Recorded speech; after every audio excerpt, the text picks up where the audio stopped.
Ya, pemirsa, masih dilapor polisi. Pemirsa, ini ada salah satu makam di Lamongan, Jawa Timur ini dibongkar oleh orang yang tidak dikenal. Iya, diduga pelaku pembongkaran ini mengambil tali pocong jenazah.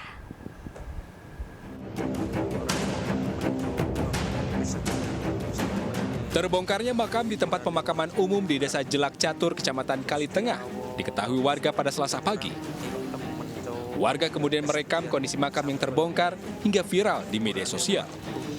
Dalam video tersebut terlihat makam dalam kondisi berantakan, sedangkan penutup mayat yang terbuat dari kayu terbuka di samping jenazah. Jenazah masih utuh, tampak pula rambut jenazah, namun 2 tali pocong yang mengikat jenazah hilang.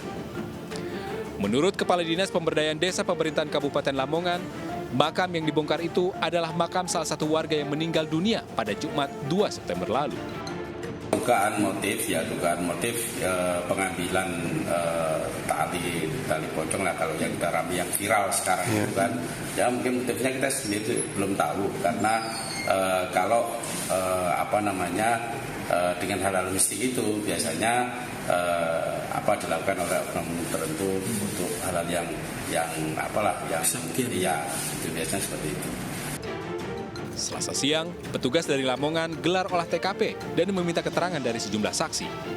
Hingga kini, polisi masih memburu pelaku pembongkaran makam. Berikut motifnya. Dari Lamongan, Abdul Wahid melaporkan. Sementara itu, pemirsa, seorang suami di Pinrang, Sulawesi Selatan ini menggerebek istrinya yang berselingkuh dengan pria lain di dalam kamar kos. Iya, dan sang pria selingkuhan yang kabur ke hutan hanya dengan menggunakan sarung ini diduga seorang anggota polisi lantaran di tasnya yang tertinggal ditemukan seragam dinas kepolisian.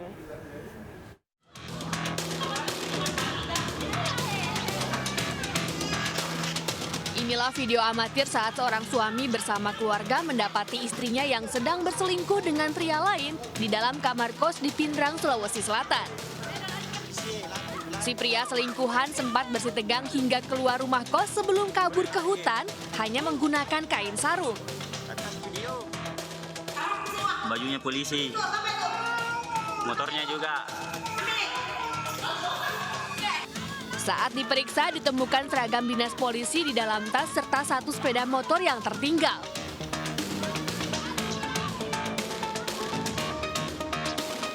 Menurut sang suami, ia sudah mencurigai adanya perselingkuhan. Sebelum digerebek, istrinya pamit melayat keluar Pinrang namun tidak menjawab telepon saat dihubungi. Ia kemudian mendapat informasi istrinya ada di sebuah rumah kos. Sementara pihak keluarga mengaku jika pria selingkuhan tersebut adalah mantan kekasih saat SMA dan kini juga sudah berkeluarga.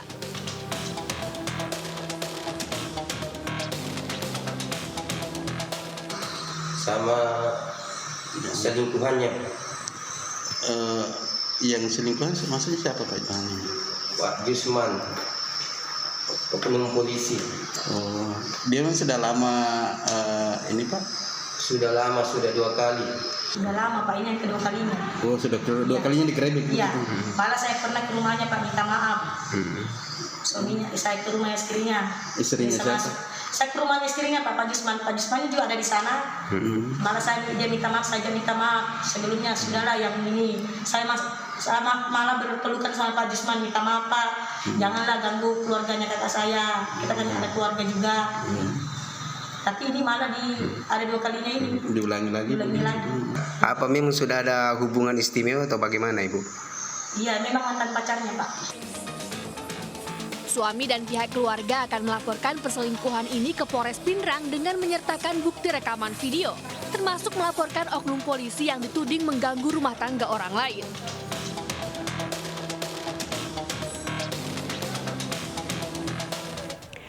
Selanjutnya, setelah sempat melarikan diri, suami yang membakar istrinya di Depok, Jawa Barat akhirnya tertangkap saat bersembunyi di Pasar Rebo, Jakarta. Ya, pemirsa, sementara itu polisi menggelar rekonstruksi penganiayaan berujung pembunuhan yang melibatkan Pak Sutri yang sudah lama pisah ranjang.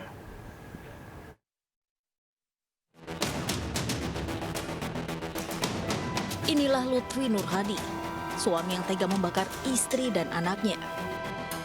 Pria 33 tahun ini akhirnya ditangkap aparat Polresta Depok setelah kabur dan bersembunyi di rumah temannya di Pasar Rebo, Jakarta Timur. Kepada polisi, pelaku mengaku dalam kondisi mabuk saat kejadian. Ia kesal lantaran saat pulang, rumahnya berantakan dan sang istri asik bermain game di ponsel. Pelaku lalu mengancam akan membakar anaknya dan didengar korban. Saat cekcok, pelaku menyiram tiner dan menyulut api hingga istri dan anak terluka bakar. Di mana seorang suami dikarenakan emosi, ada selisih dengan istrinya, kemudian membakar istri dan anaknya dengan menggunakan tiner. Kasus ini berawal dari tanggal 28 tersebut pada pukul 18.00. Mereka ribut, cekcok atau masalahnya apa, kemudian si tersangka ini ke bengkel. Saat di bengkel minum-minum bersama teman-temannya, pulang mabuk, jadi ribut kembali. Disitulah kejadian, tepatnya 21.30. Meski mengaku hilaf dan menyesal, pelaku tetap harus mempertanggungjawabkan perbuatannya dan mendekam di sel tahanan Polresta Depok. Ia dijerat undang-undang tentang penghapusan kekerasan dalam rumah tangga dan diancam hukuman 10 tahun penjara. Sebelumnya, seorang wanita dan anaknya di kawasan Duren Seribu, Bojong Sari, Depok terluka bakar usai disiram tiner dan disulut api oleh suaminya saat terlibat cekcok. Korban dirawat di RSUD Depok karena menderita luka bakar 45% dan anaknya luka bakar ringan.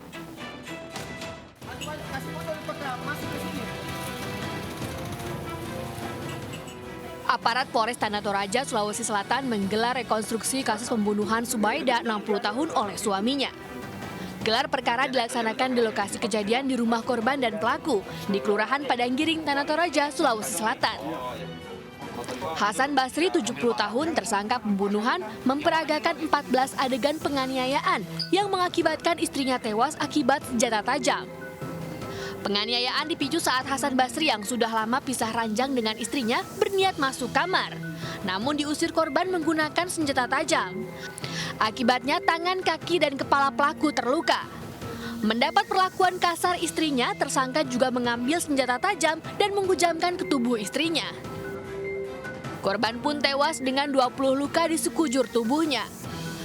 Atas perbuatannya, tersangka dikenakan pasal tentang penghapusan kekerasan dalam rumah tangga dengan ancaman hukuman lebih dari 20 tahun penjara. Untuk pasal yang kita kenakan yaitu pasal 44 ayat 3, karena yang ayat 3 Undang-Undang Nomor 23 Tahun 2004 tentang penghapusan kekerasan dalam rumah tangga. Karena yang bersangkutan ini masih status suami istri. Akhir Juli 2022, Subaida dan suaminya ditemukan bersimbah darah di kamar rumahnya. Saat ditemukan, pensiunan guru agama itu dalam keadaan tewas, sementara suaminya tergeletak dengan sejumlah luka di tubuhnya. Awalnya, keluarga mengira pasangan suami istri ini menjadi korban penganiayaan oleh orang lain.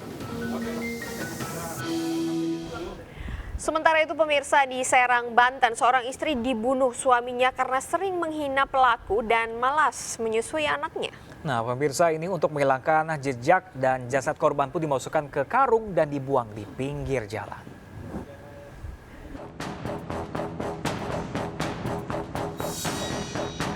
Inilah Adi, tersangka pembunuhan wanita yang jasadnya ditemukan dalam karung di pinggir jalan Desa Jongjing, Tanara, Kabupaten Serang, Banten. Pelaku ternyata merupakan suami korban yang sakit hati lantaran sering dimaki dan dihina karena tidak mampu mencukupi kebutuhan hidup keluarga. Selain itu, pelaku juga kesal lantaran korban malas menyusui anaknya yang masih bayi. Pembunuhan ini terungkap setelah pelaku diketahui membawa karung besar dan terekam CCTV saat melintas di jalan raya. Pelaku membunuh istrinya di rumah kontrakan. Korban yang sedang tidur dibekap hingga tewas. Pelaku lalu memasukkan jasad korban ke karung besar yang disertai barang bekas untuk menyamarkan, lalu membuangnya di tepi jalan Desa Jongjing. Hubungan dengan pelaku dengan korban ini sebenarnya masih hubungan saudara sepersusuan antara paman dengan keponakannya sendiri. Yang mana korban ini sebenarnya sudah punya suami yang sah dan belum bercerai, punya anak 2, tapi kabur kurang lebih 8 tahun. Sudah kabur dari rumah, kemudian menjalin asmara dengan pamannya sendiri dan memperoleh juga 2 orang anak. Tapi korban dan pelaku ini berstatus menikah atau menikah siri? Secara negara tidak tercatat. Secara negara tidak tercatat, secara siri pun juga sebenarnya tidak bisa diakui karena kan masih hubungan darah antara paman dengan paman sendiri. Motifnya sakit hati karena dibilang laki-laki tidak mampu menafkahi, kemudian bayinya nangis suruh nyusuin, si istri tetap diam-diam saja, cuek saja, makanya timbul niatan untuk dilakukan pembunuhan. Polisi menyita barang bukti berupa karung plastik, kasur bayi, kain bekas, 1 sepeda motor, kasur kapuk, sarung bantal, dan tali. Akibat perbuatannya, pelaku dijerat pasal pembunuhan dengan ancaman hukuman 15 tahun penjara. Sebelumnya, warga desa Jongjing, Tanara, Kabupaten Serang, Banten digegerkan dengan ditemukannya jasad wanita dalam karung di tepi jalan. Warga curiga dengan bau tidak sedap dari sebuah karung. Dan saat dibongkar, ditemukan jasad wanita tanpa identitas yang ditutupi kain. Ya, pemirsa tersinggung karena dalam pengaruh minuman keras ini ada seorang pemuda di Ogan, Komering Ulu Selatan, Sumatera Selatan menikam temannya dengan senjata tajam. Iya, pelaku ini tersinggung terhadap korban karena salah satu keluarganya diperlakukan tidak menyenangkan.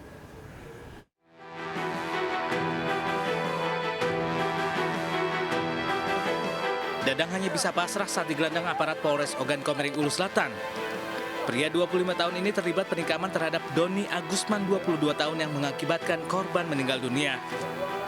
Peristiwa berawal saat keduanya dalam pengaruh minuman keras berselisih paham. Pelaku tersinggung terhadap korban karena salah satu keluarganya diperlakukan tidak menyenangkan yang berujung penikaman.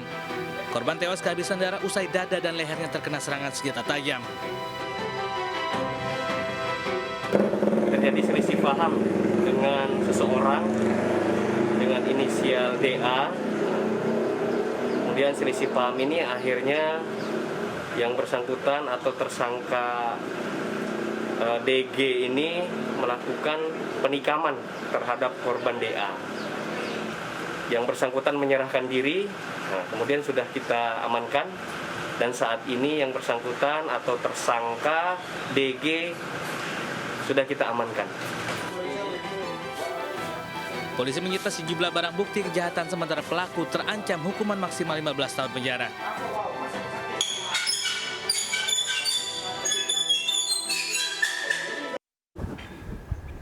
Asyik tertidur pula seorang pemuda pelaku penganiayaan terhadap seorang pengamen di Kota Makassar diringkus polisi di rumahnya. Nah, pemirsa, ini penganiayaan dipicu dendam pelaku yang pernah diancam oleh korban. Di mana? Jujur ini mana kau taruh? Aparat kepolisian dari Mapolsek Panakukang, Kota Makassar meringkus Andi 25 tahun saat tengah tertidur pulas di salah satu rumah di Jalan Pelita di Kecamatan Rapocini. Ia merupakan pelaku tunggal penganiayaan terhadap Rizaldi, seorang pengamen jalanan. Usai meringkus pelaku, selanjutnya polisi menggiring Andi ke rumah kerabatnya guna menyita senjata tajam yang digunakan menganiaya korban.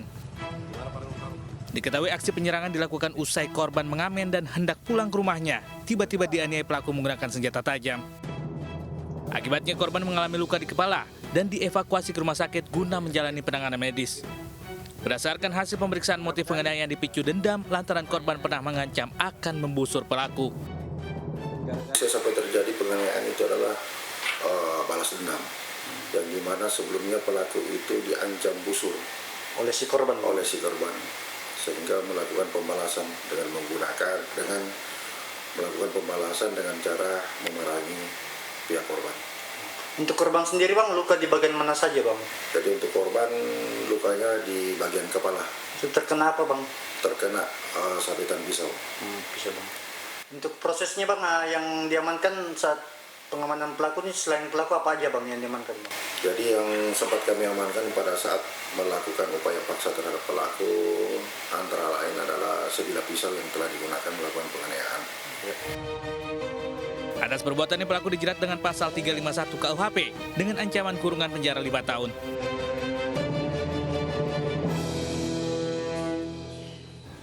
Dan pemirsa, informasi tadi sekaligus mengakhiri jumpa kita pemirsa dalam Lapor Polisi hari ini. Terima kasih sudah menyaksikan Lapor Polisi. Iya, Anda bisa menghubungi kami melalui email laporpolisi.inews@gmail.com.